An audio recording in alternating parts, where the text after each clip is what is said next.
पवन नारा हमारे साथ जुड़ गए हैं, वो इस वक्त पटना में ही हैं। पवन, ये पारस अस्पताल की घटना वाकई शॉकिंग है। तस्वीरें देख करके खौफ हो रहा है कि कितने आराम से ये 5 अपराधी पिस्तौल हाथों में लेकर अस्पताल के अंदर आए और एक कमरे में घुसकर दनादन गोलियां चलाईं और फिर बड़े आराम से वहां से निकल भी गए। बिल्कुल सौरभ, ये इसलिए ज्यादा डराने वाली बात है कि पारस अस्पताल कहीं किसी कोने में नहीं है, शहर के बीचों बीच है। ये वो पारस अस्पताल है, इसमें अगर आम मरीज दाखिल हो तो उसके रिश्तेदार बिना पास के ऊपर नहीं जा सकते। ऐसे अस्पताल में जहां अपराधियों को पता है कि सीसीटीवी फुटेज लगा है, कैमरा लगा है, कोई फर्क नहीं पड़ता, बाकायदा कैमरे में देखते हुए आगे बढ़ते हैं। जैसे फिल्मों में देखा जाता है, कुछ उसी अंदाज में बेखौफ होके। फिल्म में तो समझा जा सकता है कि एक्टिंग है, यहां रियल जिंदगी है। इस पारस अस्पताल के 1 किलोमीटर के दायरे में पुलिस हेडक्वार्टर है, मुख्यमंत्री का आवास है, विधानसभा है, तब ये हाल है तो आप समझ सकते हैं किस तरह से हौसले बुलंद हैं। बाकायदा आईसीयू में आते हैं, गोली बरसाते हैं और एक के बाद एक निकल जाते हैं। कोई रोकने वाला नहीं, टोकने वाला नहीं। और अस्पताल के नीचे ऐसा नहीं है कि हाईवे है, ऊपर फ्लाईओवर बना है, नीचे बाजार है जिसमें अच्छी खासी चहल पहल नहीं, अच्छी भीड़ भाड़ रहती है, किसी के लिए भागना मुमकिन नहीं होता। वहां सोचिए अपराधियों के हौसले कितने बुलंद होंगे कि राजधानी पटना के दिल में आकर, अस्पताल में आकर एक अपराधी की गोली मारकर हत्या कर लेते हैं और निकल जाते हैं। पुलिस गैंग वॉर की तरफ इशारा कर रही है। सवाल यह है, भले ही गैंग वॉर हो, लेकिन गैंग्स की इतनी हिम्मत कैसे कि राजधानी पटना में आकर पुलिस को खुले में चुनौती देते हुए नजर आए। बिल्कुल ठीक आपने कहा। और एक चीज और लग रही है इसमें देख करके सर, 5 लोगों को भेजा गया था, मतलब कोई गैंग वॉर ही लगता है, क्योंकि हमने बताया कि जो आदमी अंदर था, आईसीयू बता रहे हैं पवन होता, उस पर भी 1 दर्जन हत्या के मुकदमे हैं। तो होगा तो कोई ना कोई मामला ऐसी, इसका रंजिश का ही मामला। कोई आदमी 5 शूटर भेज रहा है किसी को मारने के लिए, सोचिए। मतलब वो था कि काम पक्का ही करके आए हैं। हाँ बिल्कुल, ये तो जाहिर है। वैसे भी गैंगवार में तो जब इस तरह से होगा तो वो बात है। लेकिन मेरे को एक बात समझनी थी, आनंद जी भी समझा सकते हैं कि ये जो एडीजी साहब है, कुंदन साहब, जो उन्होंने प्रेस ब्रीफ किया होगा या जो ब्रीफ किया, तो इससे पहले चीफ मिनिस्टर को तो ब्रीफ किया ही होगा। चीफ मिनिस्टर को भी इस मौसम के बारे में बताया होगा। क्यों सर? ये हत्याएं होंगी इस सीजन में, मुझे नहीं लगता कि, क्योंकि ब्रीफिंग जो की है वो तो चीफ मिनिस्टर को, एक्चुअली तो चीफ मिनिस्टर को सफाई देनी है उन्हें, एडीजी को। अब प्रेस को तो सफाई नहीं देनी है, चीफ मिनिस्टर को सफाई देने की भाई क्यों हो गई कि मौसम ऐसा था। तो चीफ मिनिस्टर ने ये तो नहीं कहा कि संभल के चला करो आप लोग बारिश में, कहीं से भी गोली चल सकती है, कहीं से भी गोली चल सकती है। अब सवाल यह है कि फिर जो विपक्ष है बिहार में, वो क्यों ना कहे कि जंगल राज वापस आ रहा है। अभी जो बात आप कह रहे थे, बिल्कुल, किस मुंह से आज जो है एनडीए की सरकार, वहां पर जेडीयू बीजेपी ये क्लेम कर सकती है कि नहीं, हम उनसे बहुत बेहतर हैं। और सौरभ जी, मैं तो इसमें ये कहता हूं, अभी समीर जी कह रहे थे कि बीजेपी को स्टैंड लेना चाहिए। बीजेपी तो सरकार में बराबर की भागीदार है। जब खेमका की हत्या हुई, एसबीआई वाली लाश मिली या बालू माफिया को मारा गया, तो उसके बाद भारतीय जनता पार्टी की तरफ से क्या बयान आया भाई? 70-30 की सरकार, बराबरी की नहीं है। भारतीय जनता पार्टी के लोगों ने, जो मंत्री हैं, जो 2-2 उप मुख्यमंत्री हैं, उन दोनों उप मुख्यमंत्रियों ने क्या किया? सवाल ये नहीं है, सवाल सामूहिक नेतृत्व का है। हम ठीक है कि नीतीश कुमार चीफ मिनिस्टर हैं, उनकी जिम्मेदारी ज्यादा है, लेकिन जो डिप्टी सीएम है, जो दिन भर इधर उधर घूम के इस तरह के उल जलूल बयान देते हैं, क्या किसी डिप्टी सीएम ने डीजी को बुला के कहा कि ये हत्याएं क्यों हो रही हैं? बुला सकता है बिहार में? अरे बुला सकता नहीं, आप चले जाओ ना कि डीजी से मिलने आ रहे हैं, नहीं आ रहे हैं, क्या हो रहे हैं बिहार में। क्या अगर आप जनता, आप वैसे, मुझे यकीन है आप आज किसी बीजेपी के नेता को पूछेंगे ना, चाहे टीवी पर या प्राइवेटली, वो कहेगा हमारे पास होम डिपार्टमेंट थोड़ी है। नहीं, होम डिपार्टमेंट नहीं है आपके पास, मैं मानता हूं। तो होम डिपार्टमेंट आपके पास नहीं है, इसका यह मतलब थोड़ी है कि आप सरकार की जिम्मेदारियों से बच जाओगे। अगर आज बिहार को, कल को विपक्ष इसको जंगल राज कहने लगेगा, तो बीजेपी के नेता बच पाएंगे क्या? कुछ नहीं कर सकते तो आप दबाव बनाइए, दबाव बनाइए ना, सरकार से बाहर हो जाओ यार। अगर बिहार को इसी तरह अपराध में झोंक देना है, तो जिम्मेदारी तो जितनी जेडीयू की है उतनी भी बीजेपी की। नीतीश चंद्र भी पटना से हमारे साथी साथ में हैं हमारे, वो इस घटना के बारे में भी, नीतीश कोई और जानकारी हो तो शेयर कीजिएगा। हमें तो इतना अभी तक पता चला है कि ये भी अपराधी था जो आईसीयू में बंद था, और ये 5 लोगों को सीसीटीवी में देखा जा रहा है जो उस पर गोलियां चलाते हैं। जी हाँ, बिल्कुल। और सीसीटीवी में जिस तरह की तस्वीर दिख रही है उससे पुलिस को ऐसा लग रहा है कि ये साफ तौर पर गैंगवार है। 5 लोग हैं और सबके पास हथियार हैं और बिल्कुल बेखौफ हॉस्पिटल के अंदर जाकर, वो हॉस्पिटल जो काफ़ी भीड़ भाड़ वाली जगह पर है, और साफ दिख रहा है कि कोई डर नहीं, कोई खौफ नहीं, और अंदर जाकर वो मारते हैं, फिर इत्मीनान से वहाँ से निकल जाते हैं। तो ये पुलिस को ऐसी जानकारी मिली है कि ये गैंगवार है, चूंकि जिसकी मौत हुई है वो भी एक अपराधी रहा है, उस पर हत्या के आरोप हैं, और तमाम तस्वीरों को बक्सर पुलिस को भेजा गया है कि किस गैंग से इनकी अदावत रही है, और इसके आधार पर यह जानकारी जुटाई जा रही है कि आखिर किस गैंग के लोग इसमें शामिल रहे हैं। लेकिन सवाल साथ साथ लॉ एंड ऑर्डर को लेकर भी उठ रहा है कि लगातार जो है पुलिस का इकबाल जो है वो कम हो रहा है, अपराधियों के मन में जो पुलिस का खौफ है वो खत्म होता दिख रहा है, और यही कारण है कि इस तरह हॉस्पिटल के अंदर जाकर 1 नहीं 2 नहीं 5 अपराधी जो है वो बेखौफ होकर अंदर जाते हैं और मारकर फरार भी हो जाते हैं। जी बिल्कुल ठीक आपने कहा। अच्छा, ये जो आदमी मरा है जिसको इन्होंने मारा, इसकी तस्वीर स्क्रीन पर है इसकी, ये भी कोई गैंगस्टर है? चंदन मिश्रा।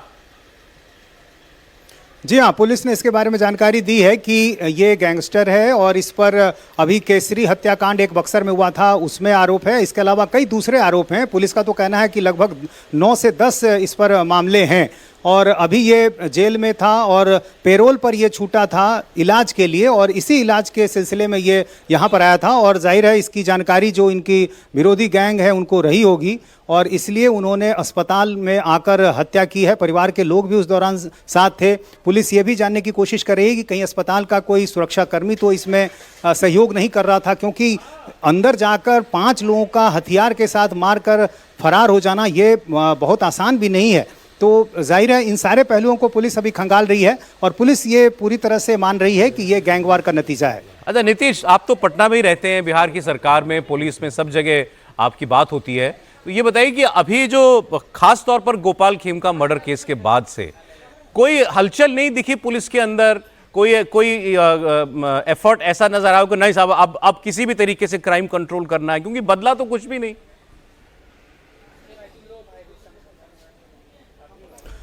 देखिए, ये सही है कि घटनाएं लगातार हो रही हैं, लेकिन इसको लेकर मुख्यमंत्री नीतीश कुमार ने समीक्षा बैठक भी की, तमाम अधिकारियों से बातचीत की, खुद जो डीजीपी हैं उन्होंने भी कई इसकी समीक्षा बैठक की है।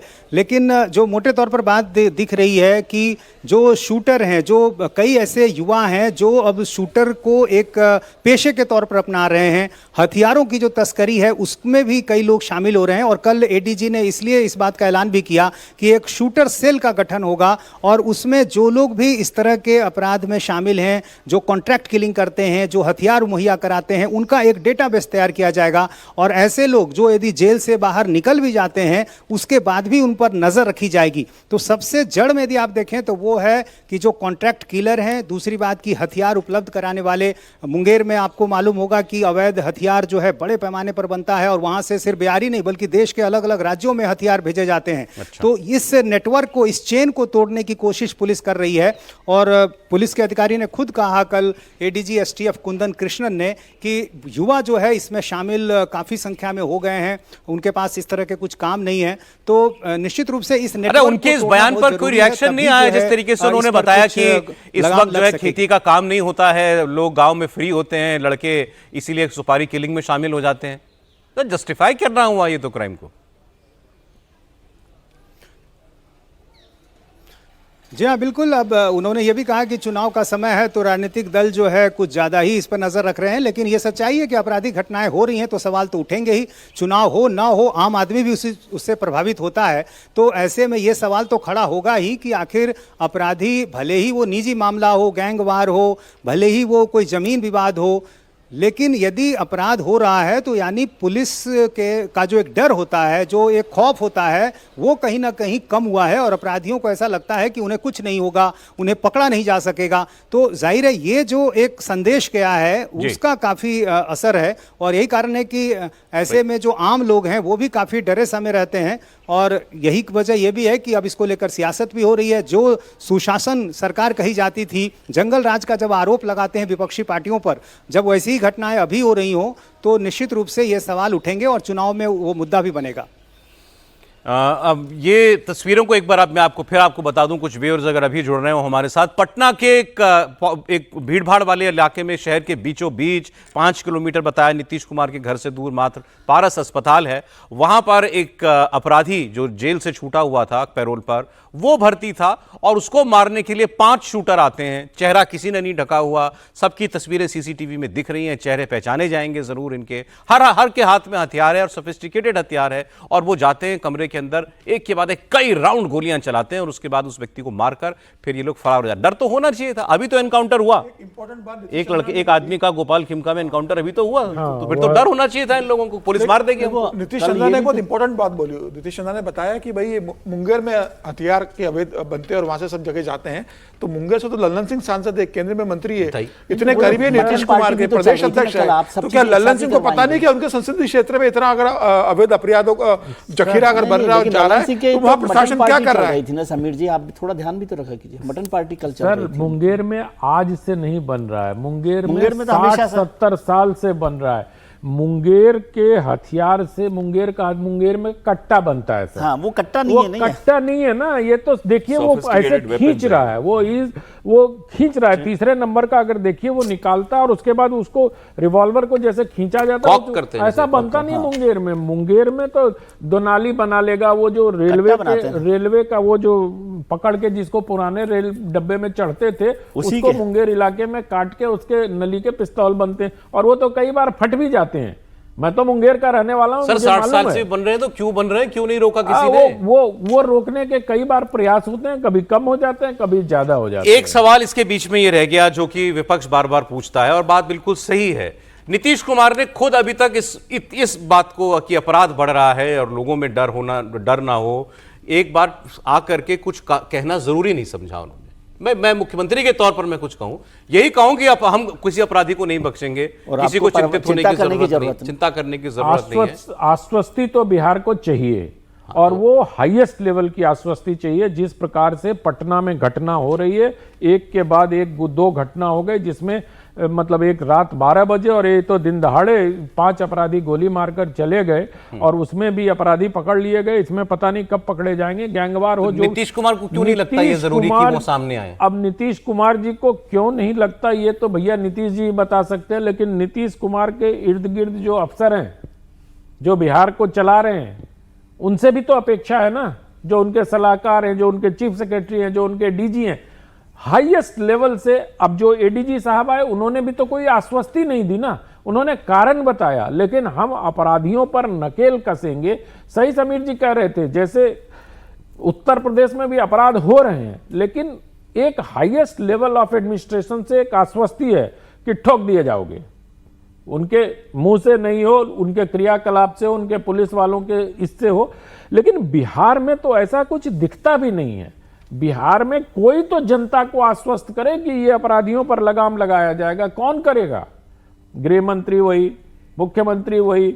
अब आज भी इतनी बड़ी घोषणा हुई हो तो शायद आप बता रहे थे, आप ही से सुना मैंने कि 125 यूनिट बिजली जो दी जाएगी वो ट्विटर पे घोषणा हुई है।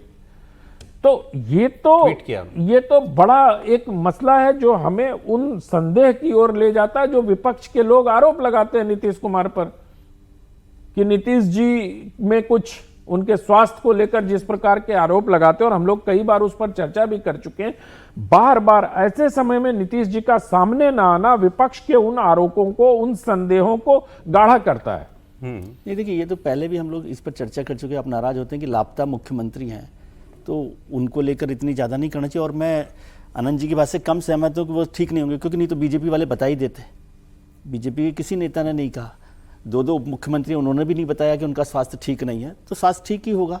कोई कारण हो सकता है, सीजन तो मजबूरियां रही, कुछ तो मजबूरियां यूं ही बेवफा नहीं होता। बैल साहब बताइए कैसे लोगों को आश्वस्त किया जाए बिहार? देखिए सौरभ जी, एक ही तरीके से आश्वस्त किया जा सकता है। पहले तो हाईएस्ट लेवल से एक बार पूरे स्टेट को एड्रेस किया जाए टेलीविजन पे या दूसरे पे कि अब बहुत सख्त कार्रवाई की जाएगी, और वो कहने से ज्यादा सख्त कार्रवाई अब दिखनी चाहिए, करके वो दिखाओ। एक्शन दिखना चाहिए, और वो होगा अलग अलग टास्क फोर्स बना के, चाहे वो गन रनिंग जो चल रही है या गन प्रोडक्शन जो चल रहा है। एक चीज मैं आपको बता दूं, जहां आतंकवाद भी होता है ना, तो इंटेलिजेंस हम पुलिस से लेते हैं, क्योंकि ग्राउंड पे तो पुलिस है, हर विलेज में पुलिस है, और उनको पता होता है कौन क्या कर रहा है, उनको यह भी पता होता है कि कहां पे गन्स बन रही हैं, उनको यह भी पता होता है कोई मेजर कांड होने वाला है कि नहीं होने वाला। और उससे पहले, इसी वजह से इंटेलिजेंस की बात भी मैं पहले कह रहा था, अब एक्शन दिखना चाहिए, टास्क फोर्सेस को जाना चाहिए, छापे मारने चाहिए, कम से कम 100 छापे मारने चाहिए इनको एक दिन के अंदर, और 5 दिन के अंदर और 7 दिन में देखना कैसे खौफ बन जाएगा। अगर आपसे नहीं संभल रहा तो पैरामिलिट्री फोर्सेस को बुलाइए, एडिशनल फोर्सेस को बुलाइए, उनको बुला के उनकी मदद लीजिए। अगर आप कहते हैं कि हमारे पास 2.5 लाख कादर की जो फोर्स है वो कम है, और वो भी तो सब डायरेक्टली है चीफ मिनिस्टर के अंडर, एक्शन लीजिए, आज लीजिए, छापे मारने शुरू करिए, इंटेलिजेंस गैदर करिए और खौफ बनाइए। नीतीश, अभी आप बता रहे थे कि पुलिस जो है, आपने जो नाम लिया शहर का, मैं भूल रहा हूं, शायद बेगूसराय आपने बोला है, कोई और शहर, कि वहां से पता कर रही है, बक्सर की पुलिस से पता कर रही है कि क्या लिंक हो सकता है। तो ये चंदन मिश्रा जो मारा गया, ये बक्सर का था क्या? जी हाँ, ये बक्सर के रहने वाले हैं, और अभी अभी पटना पुलिस ने एक प्रेस रिलीज जारी किया है और उसमें उन्होंने उनका पूरा आपराधिक रिकॉर्ड दिया है। चंदन मिश्रा, पिता श्रीकांत मिश्रा उर्फ मंटू मिश्रा, सोनवर्षा थाना औद्योगिक क्षेत्र, जिला बक्सर का आपराधिक इतिहास, और इसमें 25 मामले हैं। चंदन मिश्रा पर 25 मामले हैं, और ये बक्सर और उसके आसपास के इलाके, डुमरांव हैं, इसके अलावा और आसपास के ज़िलों में हैं, तो कुल 25 मामले हैं, और इनकी उम्र 36 साल है, और ये बक्सर के ही रहने वाले हैं। एफएसएल की टीम, डॉग स्क्वाड की टीम की मदद से सीसीटीवी फुटेज का अवलोकन करते हुए अपराधियों की पहचान की जा रही है। ये जानकारी अभी थोड़ी देर पहले आई है, और ये भी बताया गया है कि इस व्यक्ति का, यानी चंदन मिश्रा का, भागलपुर जेल में शेरू नाम के व्यक्ति से आपसी रंजिश में मारपीट हुई थी, और संभवतः प्रथम दृष्टया यह प्रतीत हो रहा है कि आपसी गैंगवार में उक्त घटना की गई है। तो जो हम शुरू में भी बता रहे थे कि पुलिस को ऐसा लग रहा है कि ये गैंगवार का नतीजा है, और 25 मामले हैं चंदन मिश्रा पर, एक कुख्यात अपराधी, बड़ा नाम, और हर कांड की जानकारी भी पुलिस ने जारी की है। तो वहाँ गैंगवार है, और जिस तरीके से सीसीटीवी में दिख रहा है 5 अपराधी और सबके हाथ में हथियार, ये तस्वीरें भी बताती हैं कि ये गैंगवार ही है। और चूंकि जेल में था तो जाहिर है ये संभव नहीं था, अब पैरोल पे आया, उसके बाद इलाज के लिए आया। जो विरोधी थे उनको भी इस बात की जानकारी हुई होगी, और इसलिए उन्होंने हॉस्पिटल में जाकर वो जगह चुनी जहां पर उनके लिए पहुंचना जो है वो संभव रहा, क्योंकि हालांकि ये पारस अस्पताल जहां पर है वो सामने, ठीक सामने की जो सड़क है बेली रोड की, वहां पर काफ़ी भीड़ होती है, बहुत ज़्यादा भीड़ भाड़ है, और हॉस्पिटल के अंदर ऊपरी मंजिल पर जाकर, उस वार्ड में जाकर, उस कमरे में जाकर, 209 नंबर कमरा, और वहां जाकर मार कर चले आना, तो जाहिर है ये कोई पेशेवर अपराधी और गैंगवार से जुड़े जो अपराधी हैं खासतौर से उनकी नीयत लगती है। फिलहाल अभी पुलिस को कुछ पता नहीं चल पाया है, लेकिन सारी तस्वीरें साफ तौर पर दिख रही हैं। कैप जरूर पहना है कुछ अपराधियों ने, लेकिन उनकी तस्वीर, उनका चेहरा साफ तौर पर दिख रहा है। तो पुलिस के पास अब तमाम साक्ष्य हैं और जो सुराग हैं वो भी हैं। अब इसके आधार पर पुलिस ये पता करेगी कि बक्सर में या फिर आसपास के इलाकों में या जेल में रहने के दौरान किस तरह की अदावत किससे रही है, और जाहिर है उसके बाद ही ये पता चल पाएगा कि आखिर ऐसा क्या हुआ कि चंदन मिश्रा की हत्या की योजना बनाई गई। ये वारदात कितने बजे की है नीतीश?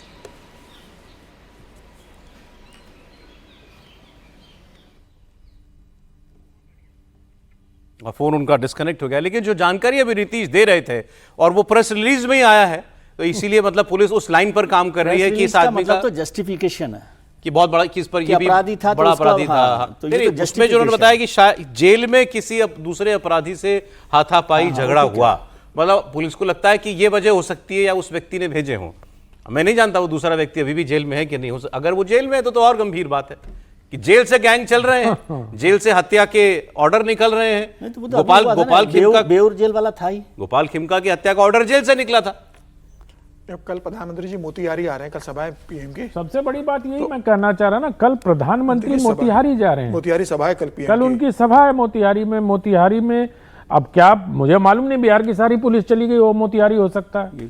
मोतिहारी वही है जहां पर अभी गैंगरेप हुआ था। नहीं, मोतिहारी वही इलाका है जहां ताजिए के दौरान एक यादव युवक की तलवार से हत्या कर दी गई थी। मोतिहारी अभी उस लिए चर्चा में है। मोतिहारी राधा मोहन सिंह का इलाका है, जो पूर्व कृषि मंत्री सरोज जी, हुआ अब करते समय है कि बीजेपी जो सरकार में मतलब सबसे बड़ा दल है आज, 80 ऐसा विधायक करना है, पड़ेगा उनको। वो बहुत स्पष्ट बात करे भाई नीतीश कुमार से कि अक्षय अगर गृह मंत्री नहीं संभाल रहा है तो गृह विभाग हमको दीजिए, और बहुत स्पष्ट बात करें। नीतीश कुमार का तो करियर बहुत राजनीतिक बचा नहीं है। जनता दल यूनाइटेड का भविष्य क्या पता नहीं है। भारतीय जनता पार्टी तो राष्ट्रीय पार्टी है। भारतीय जनता पार्टी बिहार में अपना अगला मुख्यमंत्री देखने वाली है। तो अगर ऐसे मुख्यमंत्री के साथ आप गठबंधन में चुनाव में जाओगे तो जनता के बीच आप क्या अपना छवि लेकर जाओगे कि भाई नीतीश से आप कह सकते हो कि भाई नीतीश मुख्यमंत्री तो इसलिए ही हुआ, सरकार में आप भी शामिल हो, या तो आप सरकार से बाहर हो जाइए, गठबंधन आप कह दिए कि हम बाहर से आपको समर्थन देंगे, या तो चुनाव अपने दम पर लड़िए, या नीतीश कुमार से कहिए कि मुख्यमंत्री बने रहिए, गृह मंत्रालय हमको दीजिए, हम लॉ एंड ऑर्डर 2 महीने के अंदर ठीक कर देते हैं। क्योंकि आपके साथ साथ भारतीय जनता पार्टी की छवि पर भी असर हो रहा है। जनता भारतीय जनता पार्टी के साथ उम्मीद के रूप में देख रही है। नीतीश कुमार से बहुत उम्मीद नहीं है बिहार की जनता को। वो जानती है कि उम्र के इस दौर में नीतीश कुमार के बाद बहुत राजनीतिक समय नहीं बचा है। तो मुझे लगता है कि भारतीय जनता पार्टी को देखना चाहिए कि जो बिहार की स्थिति है उससे भारतीय जनता पार्टी की छवि जो बहुत बेहतर है सब जगह, उसकी छवि पे बहुत असर पड़ रहा है। देखिए अभी तो थोड़ी देर में पवन नारा भी हमारे साथ है। पवन, मुझे लगता है बयान आता ही होगा आरजेडी की तरफ से, शायद तेजस्वी यादव खुद ही कुछ बोले कि जंगल राज तो ये होता है, और मौका दे रही है इस वक्त बिहार की सरकार उनको ऐसा बोलने का।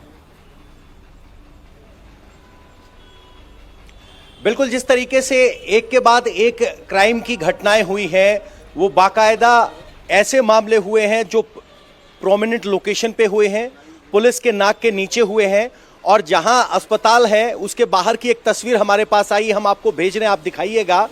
वो अस्पताल से पैदल निकल कर गए हैं, वो भी कैमरे में कैद हुआ है। ऐसा नहीं कि कोई बाहर वाहन खड़ा था, वो पैदल निकलकर भीड़ में गायब हो गए। इस तरह की तस्वीरें हमारे पास आ रही हैं, हम आपको भेज रहे हैं। मेरे पास अस्पताल के बाहर की तस्वीर है जिसमें ये 5 लोग एक साथ इकट्ठे जाते हुए दिखाई दे रहे हैं। तब तक बाहर कोई हलचल नहीं हुई, और इस तरह की अराजकता को ही जंगल राज कहा गया था, वैसी ही अराजकता अब दिखाई दे रही है। तो जाहिर तौर पर इसी तरह के सवाल विपक्ष उठाएगा, क्योंकि जब जेडीयू या बाकी लालू राज के खिलाफ विपक्ष में होते थे तो लालू राज को जंगल राज कहते थे, और अब अगर इस तरह की क्राइम की घटनाएं होंगी तो विपक्ष की तरफ से बयान आएगा, इस बात में कोई दो राय नहीं। ये आपको तस्वीरें हम भेज रहे हैं, अगले 2 मिनट में आप दिखा पाएंगे किस तरीके से बेखौफ चलते हुए होटल के सामने से पैदल निकले हैं ये अपराधी। वो सीसीटीवी फुटेज भी हमारे पास आ गया है। नीतीश, अब हाँ कुछ बोल रहे हैं आप? रिकॉर्डिंग की उन्होंने क्या करने के बाद उसकी रिकॉर्डिंग की मर्डर की, और वो ये भी जानकारी आ रही है। हाँ, अभी इसमें आया है कि भाई उन्होंने मतलब इसने जो अंदर वो आप जो कह रहे थे ना, एक 5 में से एक हत्यारा जो है वो कुछ सेकंड के बाद बाहर निकलता है। रिकॉर्डिंग करके गए वो, उसने शायद रिकॉर्ड किया कि प्रूफ लेके गया कि मार दिया है। बताइए, पर ये इतना इत्मीनान था भाई, ये तो सीधी सी बात ये है। और जो पवन बता रहे हैं वो और भी ज्यादा चौंकाने वाली बात है। बाहर कोई गाड़ी घोड़ा भी नहीं, निकले पैदल और गायब हो गए, चले गए। मैं यही तो कह रहा हूं, जो सर कह रहे हैं कि पुलिस का खौफ ही खत्म हो गया है बिहार में। बिहार ना भी कहें तो पटना में तो कम से कम पुलिस की जो हनक होती थी, गांधी मैदान में मर्डर हो रहा है, पारस हॉस्पिटल में मर्डर हो रहा है, अब इससे ज्यादा मुझे ये बताइए, ये तो हम और हम आप लोगों का समय तब लेते हैं जब ऐसी घटनाएं होती हैं जी। आप तो बात करते होंगे बिहार में ना लोगों से, तो जनरल फीलिंग क्या है इस वक्त? जनरल फीलिंग यही है कि पुलिस का राज खत्म हो रहा है, धीरे धीरे पुलिस से डर खत्म हो रहा है, खौफ खत्म हो रहा है। अच्छा। और क्राइम कंट्रोल की जो स्ट्रेटेजी सरकार की होनी चाहिए, वो स्ट्रेटेजी सरकार के पास है नहीं।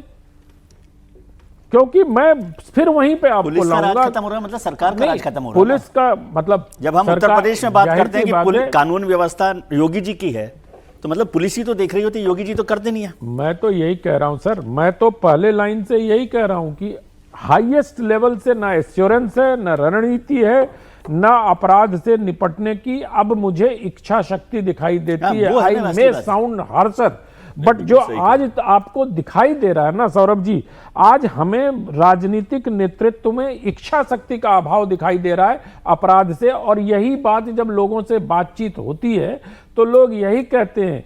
लेकिन अब वही दिक्कत बिहार की, जो बिहार कैच 22 में फंसा हुआ है, नीतीश और लालू। तो जो बिहार की जनता है वो फिर लालू राज को याद करती है तो सहमति है। वो बहुत सधी हुई प्रतिक्रिया बिहार के लोग देते हैं जिनसे बात होती है हमारी, कि यार नीतीश को कुछ करना चाहिए, कि अगर ऐसे चला तो फिर लालू राज आ जाएगा, और लालू राज आ जाएगा तो फिर क्या होगा हमारा। तो ये दो बिहार की सिचुएशन बहुत ही मतलब एक कह रहे ना कि ऐसी उलझी हुई है कि जिसको सुलझाने का काम सिर्फ और सिर्फ नीतीश कुमार और भारतीय जनता पार्टी का नेतृत्व कर सकता है। इसमें मैं एक चीज कहना चाहता हूं बहुत छोटी सी, कि ज्यादातर ऐसे क्रिमिनल्स जो होते हैं, गैंग्स खासकर, इनको किसी ना किसी पॉलिटिकल पार्टी या पॉलिटिकल एलिमेंट्स की पैट्रोनेज होती है, तभी इनमें कोई खौफ भी नहीं होता। और दूसरी चीज है कि अब तक तो नाकाबंदी सब जगह हो जानी चाहिए थी। जो आपका कोऑर्डिनेटेड एक्शन होता है, सबसे पहले तो आप नाकाबंदी ही करते हैं ना, सब मे भी जगह हो पे। गई होगी, वो मे तो भी हो गई सब कर रही होगी। नहीं, मैं इस इंसिडेंट के बारे में नहीं कह रहा हूं। मैं पूरे बिहार के अंदर नाकाबंदी क्यों नहीं हो रही, क्यों नहीं चेक किया जा रहा कि कोई आदमी कोई गन लेके तो नहीं जा रहा, कोई क्रिमिनल एक्शन तो नहीं करने जा रहा, और आपकी इंटेलिजेंस कहां है? एंड में इंटेलिजेंस बताती है आपको कि कहां पे घटना होने जा रही है। नीतीश, अभी जैसे पवन बता रहे थे कि ये लोग बिल्कुल आराम से निकले इस कॉरिडोर में हत्या करके, उसके बाद अस्पताल से भी पैदल ही निकलकर बाहर भागे हैं। जी हाँ, और पैदल ही निकले हैं। और पुलिस को यह भी जानकारी मिल गई है, चूंकि आसपास के रास्तों का सीसीटीवी खंगाला गया है, ये बक्सर की तरफ ही भागते हुए नजर आए हैं। यानी बक्सर का जो रास्ता जिधर जाएगा उस तरफ ये भागते हुए नजर आए हैं। और जाहिर है इस बात की आशंका थी कि बक्सर से ही जुड़ा हुआ है चंदन मिश्रा। 25 आपराधिक मामले हैं जिनमें अधिकांश जो हैं आर्म्स एक्ट के जुड़े मामले हैं, और आजीवन कारावास की सजा ये भुगत रहा था जेल में। एक राजेंद्र कुमार नाम के व्यापारी थे, उनकी हत्या के मामले में, और अभी पैरोल पर वो इलाज के लिए आया था। तो पुलिस को ये जानकारी मिली है कि एक तो आपराधिक रिकॉर्ड क्या है ये पुलिस ने जुटाया है, क्योंकि इस आधार पर ही पुलिस शायद अपराधियों तक भी पहुंचना उसके लिए आसान हो कि आखिर किस तरह की घटनाओं में शामिल रहा है और किससे उसकी अदावत हो सकती है। और भागलपुर जेल में जब ये था उस समय भी शेरू नाम के अपराधी से वहाँ पर इसका झगड़ा हुआ था। तो ये सब जानकारी पुलिस को मिली है। जो आसपास के पूरे इलाके हैं उन सबों को वहाँ घेराबंदी हो चुकी है, वहाँ तलाशी ली जा रही है। और पुलिस जो है अब ये जरूर दावा कर रही है कि जो भी इसमें शामिल रहा है उसकी पहचान हो जाएगी। लेकिन फिलहाल जो जानकारी आई है कि वो अस्पताल के अंदर 5 लोग बिना चेहरा ढके हुए अंदर दाखिल हुए और पैदल ही वहाँ से निकले। और पैदल निकलने की एक वजह ये भी रही होगी कि जैसा मैं बता रहा था कि अस्पताल के सामने काफ़ी भीड़ भाड़ का इलाका है, और वहाँ पर कुछ दूर पर हो सकता है उन्होंने अपनी गाड़ी लगा रखी होगी, और ताकि वहाँ भीड़ वाले हिस्से से वो निकलकर आराम से निकल सकें। तो फिलहाल पुलिस तमाम पहलुओं को देख रही है। और एक बात जो बिल्कुल साफ तौर पर दिखती है कि ये गैंगवार का नतीजा है, क्योंकि तस्वीरें भी ये तस्दीक करती हैं, जिस तरह का रिकॉर्ड है वो भी इस बात को साबित करता है कि कहीं ना कहीं ये गैंगवार का मामला है। लेकिन चुनावी साल में जब लगातार घटनाएं हो रही हैं और पुलिस के इकबाल को जब चुनौती दी जा रही है, तो ऐसे में सवाल भी खड़े हो रहे हैं। और यही कारण है कि तेजस्वी यादव ने अभी प्रेस कॉन्फ्रेंस तो वोटर पुनरीक्षण पर बुलाया था, लेकिन इस पर भी उन्होंने बताया कि किस तरह से जो है लगातार घटनाएं हो रही हैं और ऐसे में लॉ एंड ऑर्डर नाम की कोई चीज नहीं रह गई है। तेजस्वी यादव का तो बोलना बनता है नीतीश, बिल्कुल इसमें